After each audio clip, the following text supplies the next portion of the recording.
Salam alaikum. Alors c'est une nouvelle vidéo d'exercice du module mécanique rationnelle partie 2.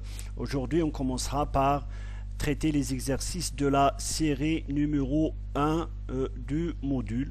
Alors pour les exercices, voilà, mécanique rationnelle 2, série de TD numéro 1. Alors, cette série concerne le calcul du centre de masse, d'inertie de quelques formes géométriques, massiques, et le calcul du moment d'inertie. Alors, pour l'exercice 1, on vous propose de déterminer par intégration les coordonnées du centre d'inertie des corps solides homogènes suivants. Alors, un quart de cercle de rayon R et de masse M, voilà. Deuxièmement, un demi-disque de rayon R et de masse M, voilà le deuxième. Le troisième, c'est une demi-sphère matérielle pleine de rayon R et de masse M, voilà. Quatrièmement, une plaque matérielle, une plaque matérielle en forme de triangle rectangle dont la base et la hauteur sont A et B. Et enfin, un cône plein de rayons R, de hauteur H, voilà, et de masse M. Voilà. Alors, on commence par le premier. Voilà, je reprends ici l'exercice, l'énoncé de l'exercice 1. Alors, je commencerai la résolution par faire un rappel. Voilà.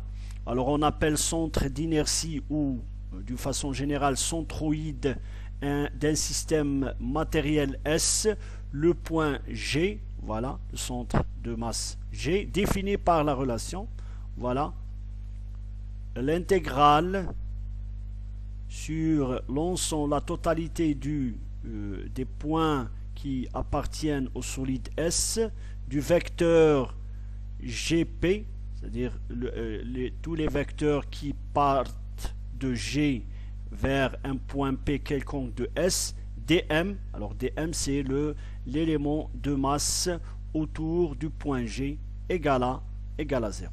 Voilà, c'est la définition d'un centre d'inertie ou de masse d'un système matériel S. Voilà, alors vous avez par exemple ici le corps solide S. Alors on va choisir un système d'axes O, X, Y, Z quelconque, voilà. Bien sûr, c'est un trièdre direct. Alors, on va supposer que le centre de masse de ce corps est à cet endroit-là, G, et on va prendre un point P quelconque de ce solide. Alors, autour de ce point P, voilà, il y a un volume, un petit volume, un volume infinitésimal de masse dm, dont le centre est P. Alors vous avez les vecteurs position. OG, c'est le vecteur position du centre de masse de S. OP, c'est le vecteur position par rapport au système d'axe qu'on a choisi du point P quelconque du solide. Voilà. Ah, bien sûr, OP, c'est un vecteur quelconque du solide. Alors dans le système de coordonnées cartésiennes, on peut écrire OP comme XI plus YJ plus ZK, avec O, c'est l'origine du repère, avec DM. DM, c'est l'élément de masse centré autour de P, égale à ρ fois dV. Alors ρ c'est la densité volumique supposée ici constante, voilà, et dV c'est le volume infinitésimal, voilà, dont le centre est le point P, voilà. Ou encore par exemple si on a un système un corps solide surfacique, on aura, au lieu de dm égale à ρ dv, on aura dm égale à sigma ds, avec sigma c'est la densité surfacique et ds c'est un élément de surface. Ou encore si on a un système linéique, voilà, un corps linéique, dm égale à lambda dl, avec lambda c'est la densité linéique et dl c'est un élément infinitésimale du système linéaire, du solide linéaire. Avec OG, voilà, OG, c'est le vecteur position du centre de masse G, égale à XG, I plus YJ, J plus ZG, K. Alors on peut utiliser ici la relation de Schall, OP égale à OG plus GP. OP égale à OG plus GP. Voilà. Ou encore, voilà, si on fait l'intégrale des vecteurs par rapport aux points, à tous les points appartenant au solide S, bien sûr avec l'élément dm qui est concentré autour du point P, et bien ça donne l'intégrale de OGdm plus l'intégrale de GPdm. Mais on vient de voir que par définition, voilà, par définition, l'intégrale de GPdm égale à 0. C'est la définition même du centre de masse d'un corps solide. Alors ce terme-là saute. Voilà. Sachant que GPMdm égale à 0, l'intégrale, on obtient, voilà, l'intégrale de OP égale à OGdm. Bien sûr, O c'est un point fixe, G c'est aussi un point fixe, dm, c'est-à-dire ne dépend pas de m, et bien on peut sortir le OG de l'intégrale, ce qui nous donne l'intégrale de dm qui est m, c'est la masse du solide S. Ce qui permet d'écrire OG égale à, bien sûr, cette intégrale-là divisée par m, ou encore, voilà, puisque OP, rappelez-vous que OP égale à XI plus YJ plus ZK, et bien on remplace OP par XI plus YJ plus ZK, bien sûr avec une intégrale sur la totalité du corps solide. Voilà, OG égale à 1 sur M. Voilà. Alors par identification, voilà, puisque OG il a cette formule-là, mais il peut s'écrire sous cette formule-là, XJI plus YJ plus ZKK. Et bien par identification avec cette expression, on aura la coordonnée suivant X du centre de masse G du solide égale à 1 sur M, l'intégrale sur tous les points appartenant au solide S, XP dm, avec XP c'est la coordonnée suivant X d'un point quelconque P du solide. De même, YG égale à 1 sur M, l'intégrale sur la totalité des points du solide, YP dm, avec YP c'est la coordonnée suivant Y d'un point quelconque de P, et bien sûr ZG égale à 1 sur M, l'intégrale de P appartenant à S, ZP dm. Voilà, ce sont ces relations-là qu'on va utiliser pour calculer les coordonnées du centre de masse d'un solide. Voilà. Avec bien sûr, il faut rappeler, avec une masse qui est répartie de manière homogène, uniformément. Voilà. Alors on commence par un quart de cercle de rayon R et de masse M. Voilà. C'est un quart de cercle de rayon R et de masse M. Voilà. Alors ici je présente ici un quart de cercle. J'ai choisi bien sûr ici le système d'axes puisque c'est plane. Et bien deux axes suffisent. Voilà, OX, OY, et on a un quart de cercle. Voilà, la masse est concentrée juste sur ce périmètre là. Voilà, avec bien sûr, on va utiliser ici ce qu'on appelle les coordonnées polaires au lieu des coordonnées cartésiennes X et Y, avec bien sûr le rayon R, vous avez le rayon R, vous avez l'arc ici R dθ, c'est le DL, rappelez-vous, et le θ ici qui va de 0 à pi sur 2. Voilà, vous avez sur chaque point du cercle, le rayon est R, et grand R, il est constant. Mais ce qui change, ce qui varie, c'est bien θ. avec bien sûr x, un point ici sur le cercle, a pour coordonnée x qui est égal à r cos θ, voilà, et pour coordonnée suivant y, r sinus θ, voilà. Alors le quart de cercle étant dans un plan X, son centre de masse est quelque part sur le périmètre du cercle, avec ZG égale à 0, puisque il est planaire, voilà, le ZG égale à 0. Il est donc utile d'utiliser les coordonnées polaires, bien sûr, chaque point sur le cercle a pour coordonnées xp r cos θ et yp égale à r sinus θ. Bien sûr, r c'est une constante, alors que θ va de 0 à pi sur 2, puisque c'est un quart de cercle. Voilà, pi sur 2. Voilà. Maintenant, on va remplacer, on va utiliser les relations, voilà les relations des coordonnées du centre de masse. xp égale à 1 sur m, alors m c'est la masse du quart de cercle, voilà. Bien sûr, l'intégrale se fait sur tous les points du quart du cercle, voilà, xp dm, et y égale à 1 sur m, p appartenant à s, yp dm. Alors on commence par, voilà, avec dm, voilà, c'est le lambda dl, puisque c'est un, on va supposer que c'est linéique, voilà. C'est pour ça on a dm égale à lambda dl. Rappelez-vous, lambda c'est la masse linéique du cercle, supposée constante. Bien sûr, dl, voilà, le dl c'est l'élément sur le cercle, c'est r dθ, c'est l'axe infinitésimal, ben c'est lambda r dθ. Maintenant on remplace xp par r cos θ, voilà, r cos θ, et dm par lambda r dθ.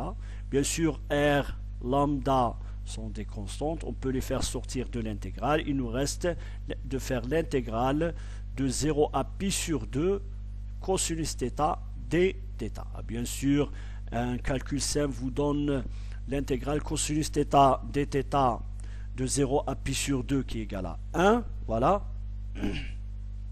Pardon. Alors xg égale à r au carré lambda sur m, voilà. D'autre part, on sait que la masse de ce quart de cercle, eh ben c'est lambda fois le périmètre, voilà, cette partie-là, cet arc-là, voilà, qui est égal à 1 quart de 2 pi r. 1 quart de 2 pi r, et ben ça donne 1 demi lambda fois pi sur r. Alors on remplace m par son expression ici, voilà, et ben on trouve xg égale à 2r au carré fois lambda sur lambda pi r. Maintenant lambda saute avec le lambda, r saute avec le r, et on aura xg égale à 2r sur pi. Voilà, la position du centre de masse suivant x, et ben c'est 2r sur pi suivant x. Voilà. Et ben vous pouvez voir que 2 sur pi c'est inférieur à 1, c'est pour ça le xg ça va, voilà, quelque part ici. Voilà. Pardon.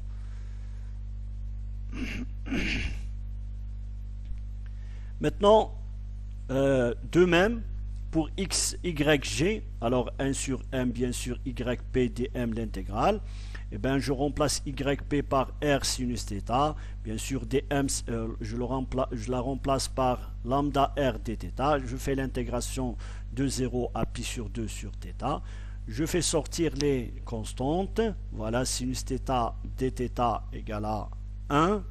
Maintenant, lambda sur lambda, ça saute, le r avec le r, ça saute, et ça donne 2r sur pi. Et vous voyez que c'est symétrique. Voilà, on pouvait dès le départ dire que, puisque par symétrie, on obtiendra la même valeur pour x que pour y. Et bien, alors on peut avoir par exemple 2r sur pi ici et 2r sur pi ici, alors le centre de masse peut être en ce point là par exemple. Voilà, vous pouvez vérifier vous-même. Voilà, 2r sur pi. Maintenant, le deuxième système, c'est un demi-disque de rayon R et de masse M. Voilà, un demi-disque de rayon R et de masse M. Voilà. Alors ici, bien sûr, le disque étant supposé sans épaisseur, le centre de masse G de celui-ci a pour coordonnées suivant OZ égale à 0. ZG égale à 0, puisque on va supposer que c'est sans épaisseur. Voilà. Alors, ou encore même s'il est avec une certaine épaisseur, on peut choisir, suivant l'épaisseur, le haut au milieu, et bien on aura un ZG égale à 0. Voilà. Alors ici on va aussi travailler avec les coordonnées polaires et on aura besoin, puisque c'est un système surfacique, on aura besoin des coordonnées surfaciques avec un dm qui est égal à sigma ds. Alors vous avez ici un élément de surface dans le système de coordonnées polaires. Vous avez le R qui va de 0 à grand R, le θ, voilà, qui va de, par exemple, de pi sur 2 à moins pi sur 2, mais vous avez ici un élément de surface qui est dr de ce côté-là, et de ce côté-là, c'est r dθ, de telle façon que la surface, une surface élémentaire égale à ds égale à r dr dθ. Voilà, juste pour avoir une idée sur l'élément de surface qu'on va utiliser. Alors la masse du disque étant uniformément répartie sur sa surface, l'axe OX est un axe de symétrie. Voilà, vous avez l'axe X est un axe de symétrie parce que ce qui est en haut se trouve aussi en bas. Il y a une symétrie. Alors la coordonnée suivant Y du centre de masse devrait être égale à 0. Voilà. Alors il nous reste à définir la coordonnée du centre de masse suivant X. Voilà. Alors il nous reste à calculer XG. Bien sûr, XG égale à 1 sur M, XP dm. Et comme je viens de l'expliquer, vous avez le dm, un élément de surface, massique égale à sigma d ds. Bien sûr, avec ds. Voilà, ds, je viens de l'expliquer, c'est r dθ dr. Voilà, r dr dθ. Avec la masse de ce système-là, ce demi-disque, et ben c'est la masse surfacique sigma fois la surface, et ben c'est pi r au carré sur 2. Voilà, sigma pi r au carré sur 2. On a utilisé les coordonnées polaires et où sigma est la masse surfacique du disque. D'autre part, on va utiliser x égale à r cos θ. Voilà, x égale à r cos θ, un élément de surfacique à une composante suivant x qui est égale à r cos θ. Le θ c'est là. Voilà, r cos θ avec r qui va de 0 à grand R. Voilà, ici le r change puisque c'est un disque, c'est pas un cercle. Et θ qui va de moins pi sur 2 à pi sur 2. Voilà, parce que on va prendre le OX comme le 0 de θ. C'est-à-dire le θ tourne anti-horaire. Voilà, avec le 0 de θ, c'est le OX. Et bien, au-dessous de OX, c'est une valeur négative de θ. Ça va de moins pi sur 2 vers pi sur 2 pour balayer ce demi-disque. Voilà. Alors en remplaçant dans l'expression de XG, on trouve que voilà, XP, je la remplace par R cos θ. Voilà, il faut faire attention. Voilà, R cos θ. Vous avez le M égale à sigma R dr dθ.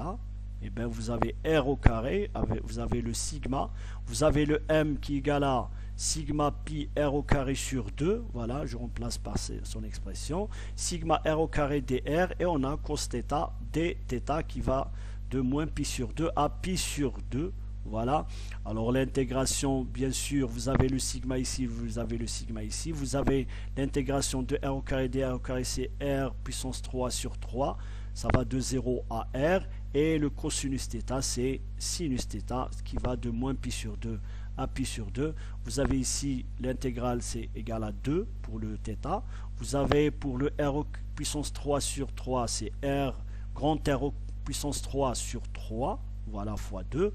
Et bien le sigma ça saute, le R3 avec le R2 il nous reste R, le 2 avec le 2 c'est 4 et vous avez 3 pi dans le dénominateur, ce qui donne xg égale à 4R sur 3 pi. Voilà. Alors, ainsi, le centre de masse G d'un disque de rayon R sans épaisseur a pour coordonnée, voilà, OG égale à, voilà, la coordonnée suivant X c'est 4R sur 3 pi, suivant Y c'est 0, suivant Z c'est 0. Voilà.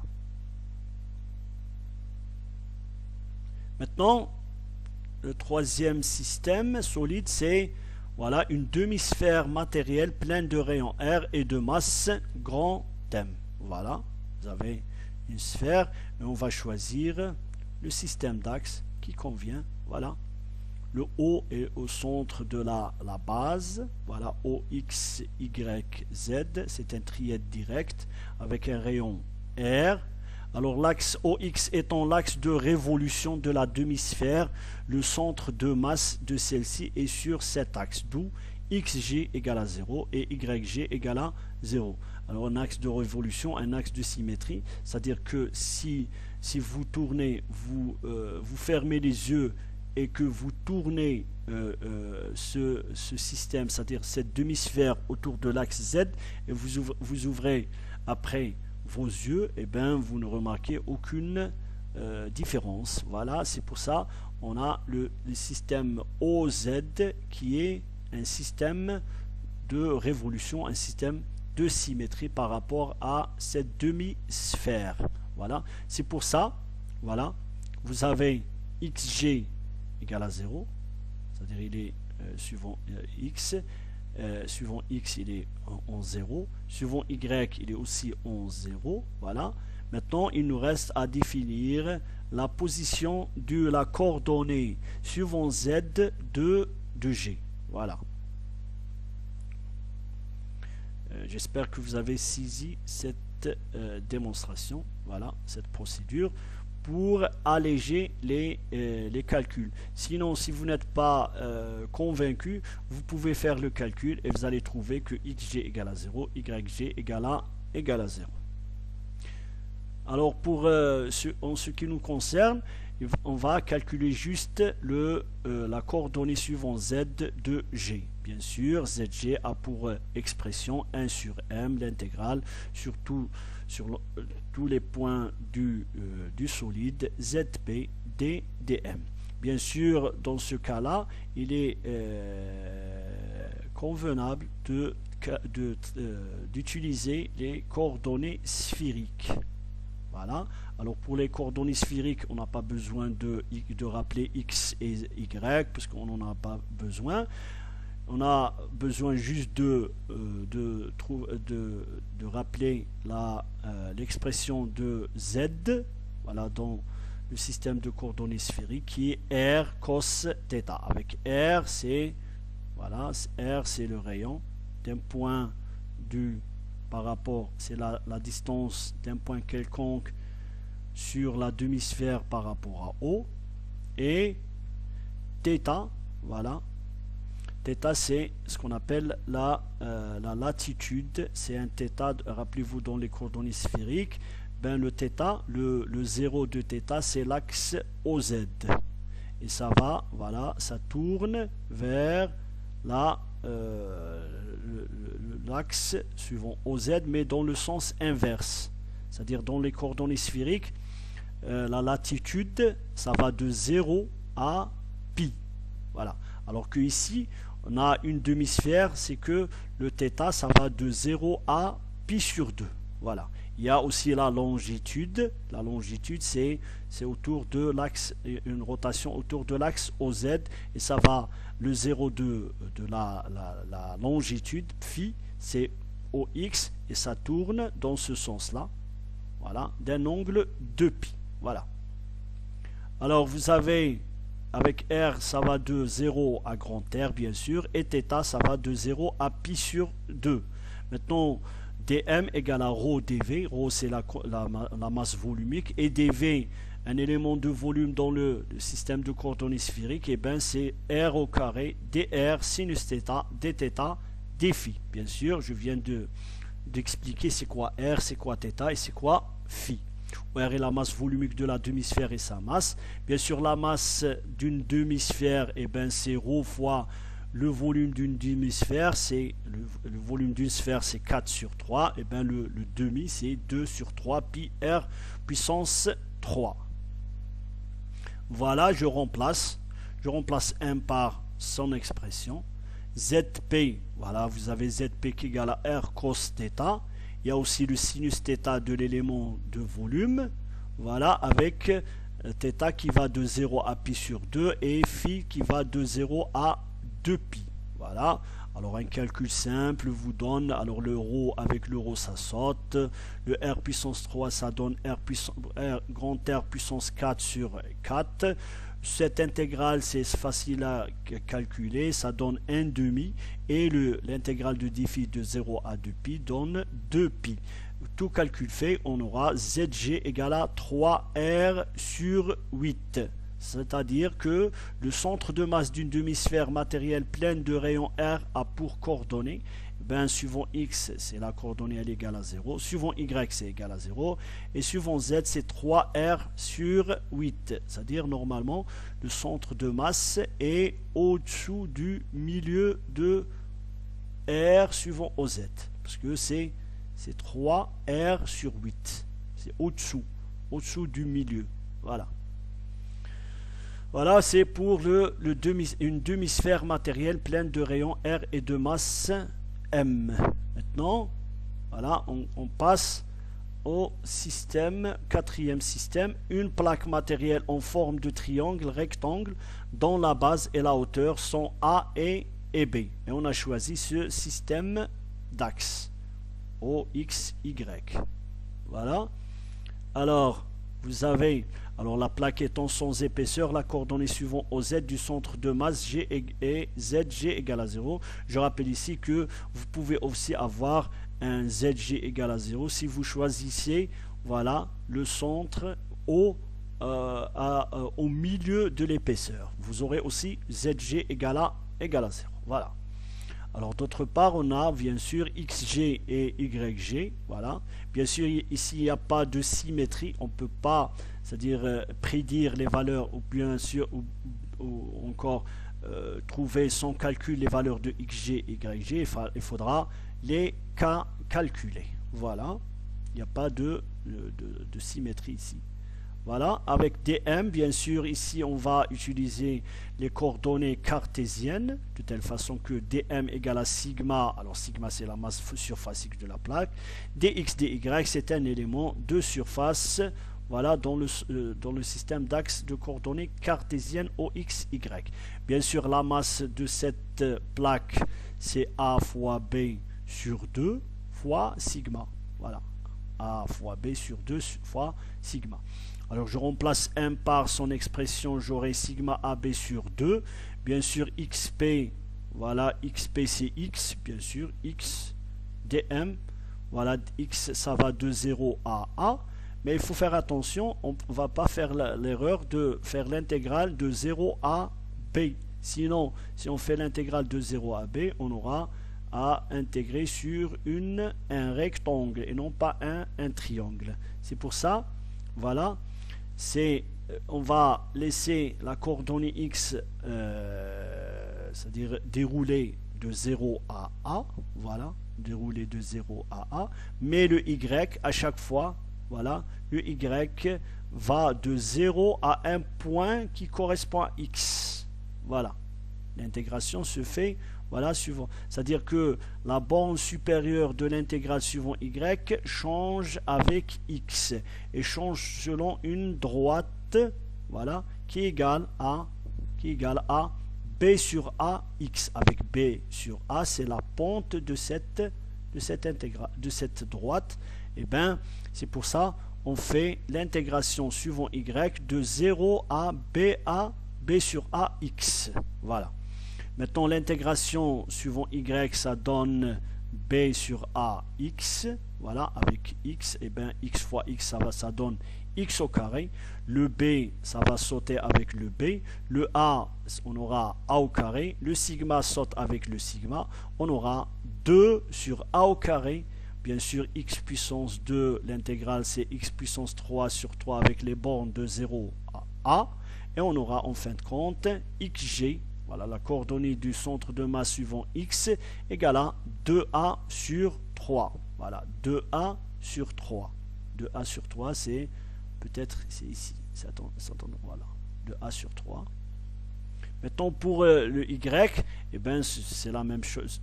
On va procéder de la même manière. 1 sur m, je remplace m par son expression. Y, c'est le y. Et le dm, voilà, c'est le dx, dy. Sauf que cette fois-ci, on aura ici le dx et on aura le y dr. Bien sûr, l'intégrale se fait toujours par rapport à y de 0 à b sur a, x. Alors que x, ça va de 0 à a. Maintenant, j'intègre, j'aurai y au carré sur 2 avec les bornes qui vont de 0 à b sur ax. Voilà, j'intègre. On aura, voilà, bien sûr b sur a au carré, il faut faire attention, sur 2, le 2 qui saute avec le 2. On aura b sur a puissance 3. L'intégrale qui va de 0 à a de x au carré dx, bien sûr c'est x3 sur 3. Voilà, vous aurez b sur a puissance 3 fois a puissance 3 sur 3, et bien le a3 ça saute avec le a3 et on aura b sur 3. Voilà, voilà, vous aurez b sur 3, c'est sûrement en ce point là par exemple. Et bien entre 2a sur 3 et b sur 3, le g serait en cet endroit. Vous pouvez vérifier vous-même. Bien sûr, le centre de masse d'une plaque matérielle en forme de triangle rectangle de base A et de hauteur B a pour coordonnées, voilà, OG a pour coordonnées 2A sur 3, B sur 3 et 0. Voilà. Maintenant, pour le dernier, le cinquième et le dernier système, c'est un cône plein de rayon R de hauteur H et de masse M. Voilà. Avec, on choisit ce système d'axe. Voilà. Il faut faire attention, les coordonnées des centres de masse dépendent du système d'axe choisi. Voilà. Il faut faire attention. Voilà, alors on a choisi un système d'axe avec cette forme-là, voilà, cette disposition de ce cône, voilà, la base, la hauteur, le rayon, voilà, x, y et z. Alors vous voyez que par raison de symétrie, puisque l'axe OX, OZ est un axe de révolution, de symétrie, pardon, alors xg égale à 0, yg égale à 0 par symétrie. Maintenant, pour les gens qui ne sont pas convaincus, eh bien, ils peuvent faire les calculs et ils vont trouver sûrement, voilà, ces deux résultats-là. Voilà. Maintenant, il nous reste à calculer la composante suivante z de g. Voilà. Zg égale à 1 sur m. Voilà. On va intégrer par rapport à 1s. Maintenant, dans ce système-là, il est convenable d'utiliser les coordonnées cylindriques. Alors, les coordonnées cylindriques, rappelez-vous, il y a le R, voilà, le R qui, voilà, c'est le R qui va de 0 à R, voilà. Il y a le θ qui fait tourner, on fait tourner, voilà, un θ, un angle autour de l'axe OZ et qui va de 0 à 2π. Et on a le troisième axe, c'est Z, à coordonnée Z. Voilà, vous avez le R, vous avez le θ et vous avez le Z. Le Z qui va de 0 à H.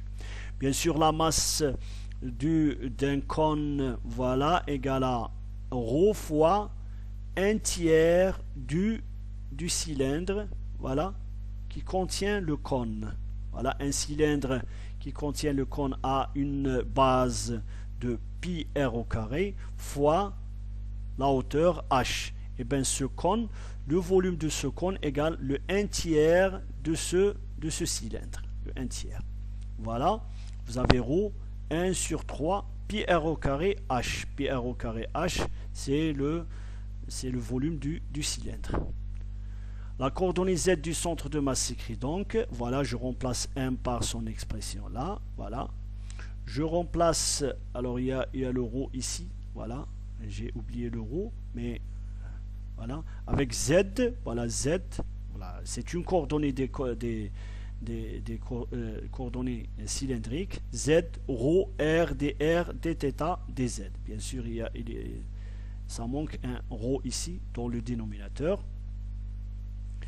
Voilà, alors pour faire l'intégration, puisqu'il y a ici une intégrale triple, on va intégrer sur dr par rapport à dθ et par rapport à z.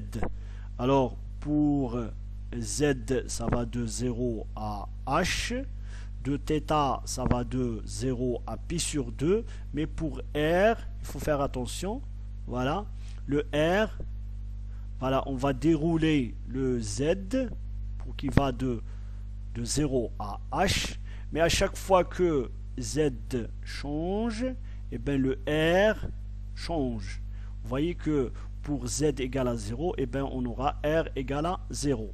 On va intégrer de 0 à 0 à 0.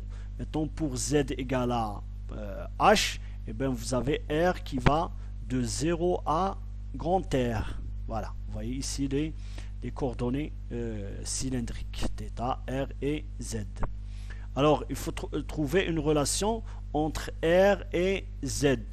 Et bien, vous avez ici l'angle phi. Voilà, c'est pas il faut faire attention, c'est pas une coordonnée cylindrique, mais juste pour le besoin de trouver cette relation entre r et z. Alors vous avez tangente phi égale à r sur h égale à r sur z. C'est le résultat du théorème de Thalès. Et bien r petit r qui est la variable égale à r grand R, c'est le rayon de la base du cône, divisé par h par sa hauteur, fois z. Z c'est une variable. Et bien il y a une relation entre r et z, avec z qui va de 0 à h et θ qui va de 0 à 2π. Voilà.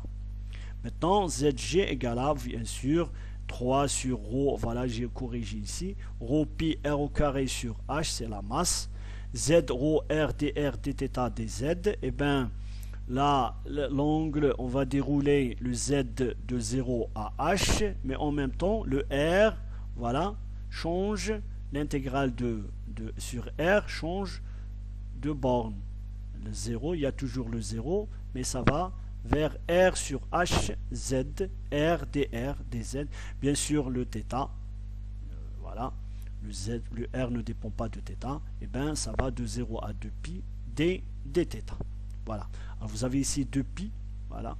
Vous avez l'intégrale r dr, c'est r au carré sur 2 qui va de 0 à grand R sur h fois z, et bien ça donne, bien sûr il y a le 2π ici, voilà le 2π, voilà 2π, 2 fois 3 c'est 6 pi, l'euro avec l'euro ça saute, z dz, voilà, vous avez z3, bien sûr le r sur h, il y a le 2 ici, on va faire sortir de l'intégrale, le r au carré sur h au carré, ça on va le sortir de l'intégrale, il nous reste une intégrale simple de 0 à h, z puissance 3 dz, bien sûr c'est z puissance 4 sur 4, ça donne h puissance 4 sur 4. Et tout calcul fait, on trouve que ZG égale à 3h sur 4. Voilà. Ainsi, le centre de masse G d'un cône plein de rayon R de hauteur H a pour coordonnées OG égale à, alors 0 suivant X, Y c'est 0 et suivant Z c'est 3H sur 4. Voilà les coordonnées du centre de masse d'un cône plein de rayon R de hauteur H et de masse M. Merci.